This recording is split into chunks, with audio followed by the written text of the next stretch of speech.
All right, Vatican City. We're in the smallest country in the world, the seat of the Catholic Church.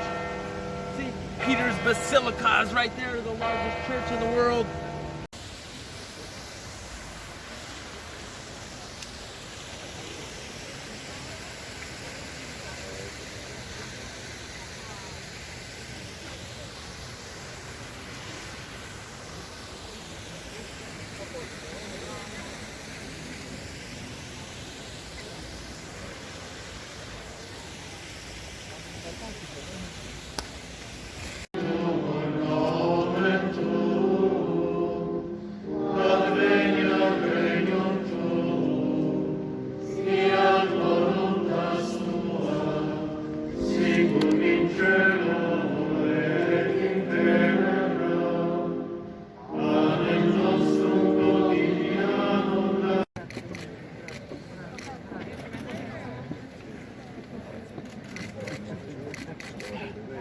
Francisco, venga al Belarmino a cenar, ¿eh? Viva la compañía. El Belarmino, Santo Padre. Venga a casa a cenar un día. Let's talk about the history of this interesting place, a country that's right inside the city of Rome, capital of Italy. So the history obviously spans back here a long time, just like Rome. Long before it was the Vatican, it was a marshy area in the Roman city, and I have Saint Michael with me, my favorite archangel saint. So this is the Catholic center of the world. I'm a little biased, I was raised Catholic, but you know, we're going to be a little secular in the story here and just try to tell the whole story. I have respect for all religions, by the way. Okay, so we're in the Vatican right now, inside the smallest country in the world. It's about 2 square miles, something like that, really small. The Pope lives here and a bunch of other priests and people that help him. And okay, so this area was once a marshy area on the other side of the Tiber River from where the center of classical Republican Rome was and the Roman Empire was. That's a little bit down that way, a little bit more. During the Roman period, though, this area was called Ager Vaticanus, where the word Vatican comes from. I'm terrible at Latin, so excuse me for that, but that's what it was called. Many expensive villas were here for high-class Romans in the region. There were some administrative buildings, and a circus was built here by the Emperor Caligula, which basically was right here. Kind of went around that way, so not a circus like with animals that we think of a circus like.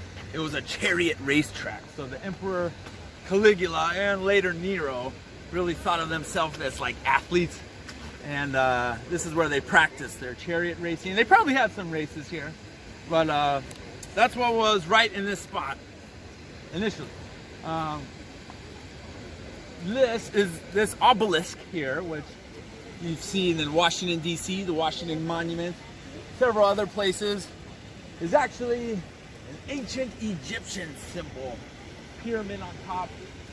Some people say it's phallic in origin, simulate power. This obelisk actually is the oldest thing here. It is ancient Egyptian. So the whole story of it is not known because the hieroglyphics are wiped away. But they think it's from about 2000 BC, from the Heliopolis near Cairo, I believe, or Memphis in Egypt. And when the Romans took over the Ptolemies of Egypt, you know, they took a bunch of stuff with them, and they actually adopted some of the gods like Isis and stuff like that. Anyways, this obelisk is around 2000 BC.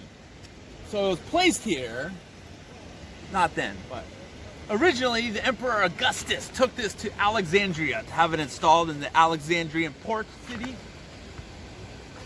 That was in about 27 BC, yes? It's not Alexandria from the Walking Dead. No, that is near Washington, D.C. That's a good point. Many Thank cities you. were named Alexandria. Alexandria was actually founded by Alexander the Great when the Greeks came in and took over Egypt. Good question. All right, so back to Vaticanus.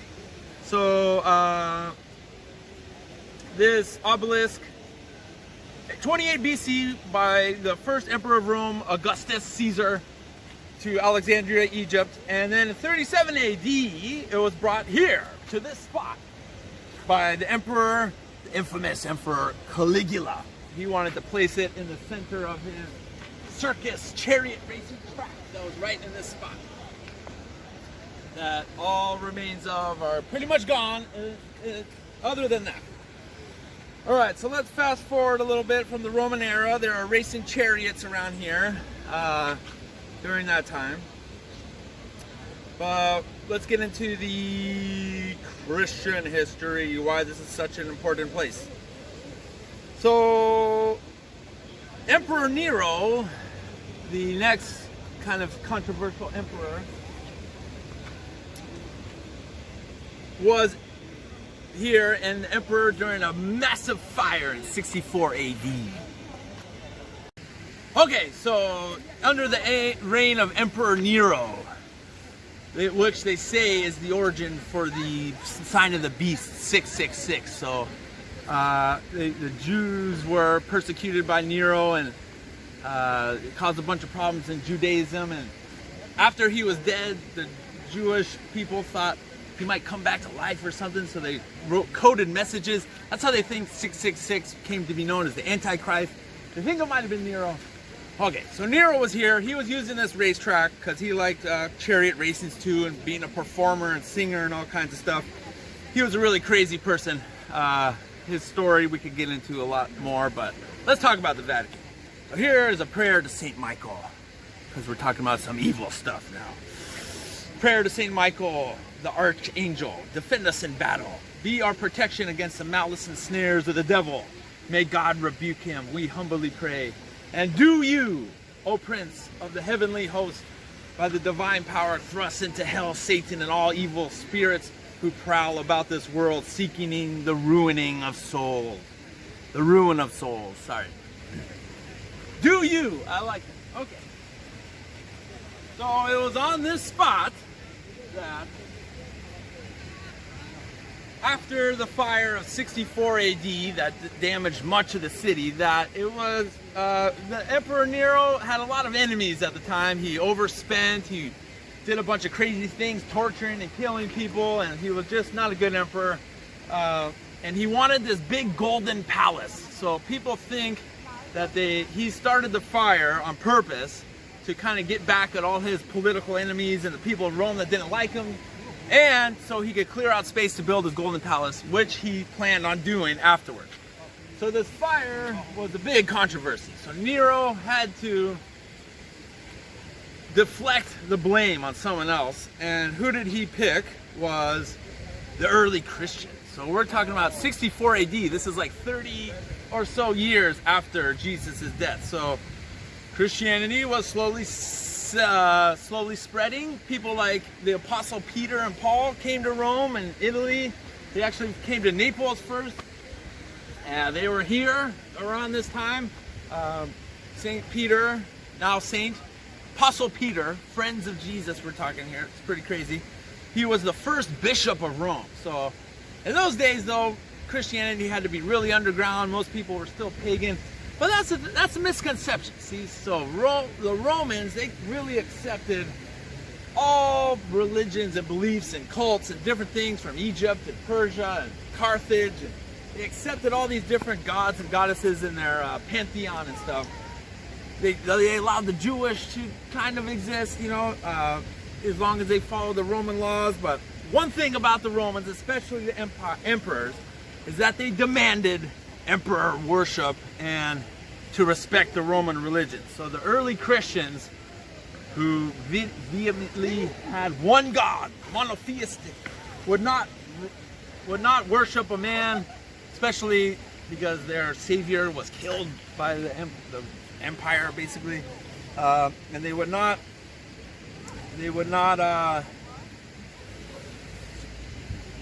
worship the other gods and goddesses and everything in the Roman pantheon. Speaking of the pantheon, all the people on these top of these buildings right here are all the old saints, I believe, and early bishops and popes and martyrs and everything. So it's modeled after the Roman and Greek style of the pantheon, where all the gods and goddesses were put on top of buildings of marble statues way back into prehistory, thousands of years ago. Back to Nero. Went a little off track there. So after the fire of Rome, Nero decided, most Romans thought this new Eastern cult Christianity was a little weird anyways. They were kind of like the lower classes of society too, a lot of immigrants, different things like that.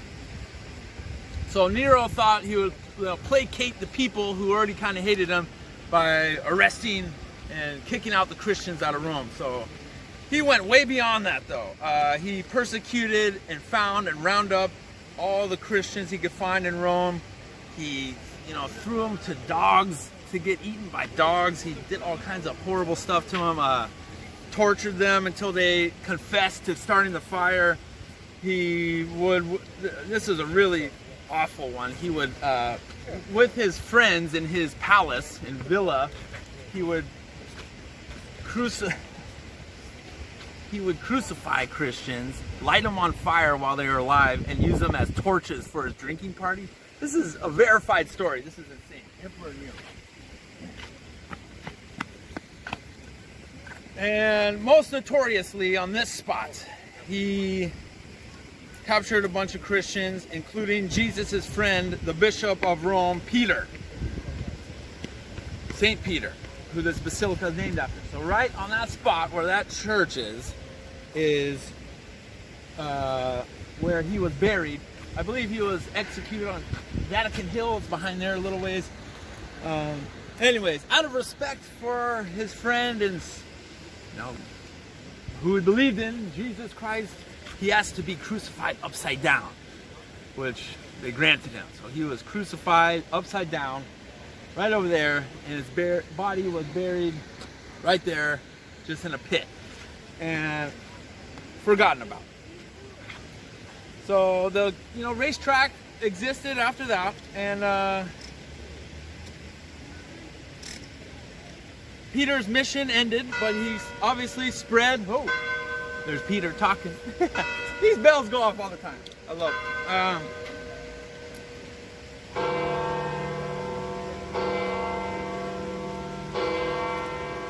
They say that the last thing that Peter likely saw before he perished was this obelisk, the oldest thing in the Vatican that we talked about earlier.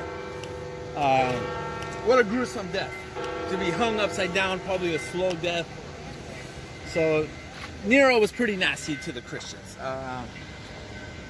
Kind of unwarranted, because there was no evidence that they started the fire of Rome.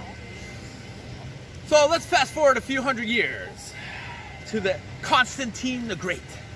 So Constantine the Great whose base was in the Eastern Empire, in Constantinople. Now Istanbul was known as Byzantium.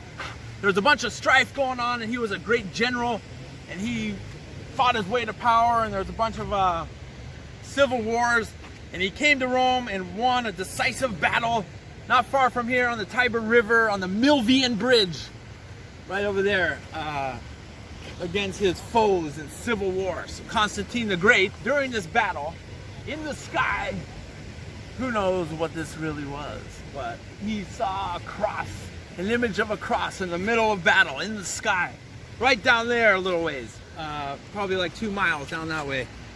And it said to him, "Believe in us, believe in me, and you will be victorious," something like that in Latin. So Constantine saw that. His mother was Christian, by the way, Saint Helena. And at first, of course he was weary about Christianity because of all the nobility would have, turned on him. Maybe he was the emperor. He was trying to work everything out politically. But he saw that as a sign and emblazoned a cross on all his soldiers' shields. And they won the day in victory, and Constantine the Great was the emperor of all of Rome. So what he did after that was embrace Christianity, made it kind of legalized. It wasn't totally the state religion just yet, but what he did was, after the Edict of Milan, where he met with all the bishops around the empire, that they pretty much made Christianity legal for the first time. His mother, he sent to Jerusalem to find holy relics, and she built the Church of the Holy Sepulchre where Jesus' tomb was. She found the pieces of the true cross and a bunch of other crazy stuff in Jerusalem in 313 AD. So Emperor Constantine built a bunch of churches in Rome, in the Basilica Roman style. 324 AD, right here. Not this church, sadly. This is a rebuild on top of the original one, which is just a horrible story. But that's later in this. I hate when they destroy history. It's so stupid. But it's nonetheless, regardless, on the same spot. 324 AD, Emperor Constantine ordered the St. Peter's Basilica over the tomb of St. Peter. How ironic that the empire that killed the man about 300 years earlier embraces the man later on. And, Christianity was really spread. But, there were still a lot of pagans in the empire. It wasn't like everyone became Christian overnight. But this became a very popular pilgrimage spot. The church was magnificent and beautiful. I wish it was still standing. It would be nearly 1,800 years old, 1,700 years old, something like that. So people from all over, Christians from everywhere, came here. It housed the clergy and pilgrims, and marketplaces began springing up around here. And yeah, that was the start pretty much of the Vatican City, and this is the focal point of the Catholic Church because of that, right on this spot. Racetrack turned execution site turned Roman Emperor Constantine's Grand Basilica.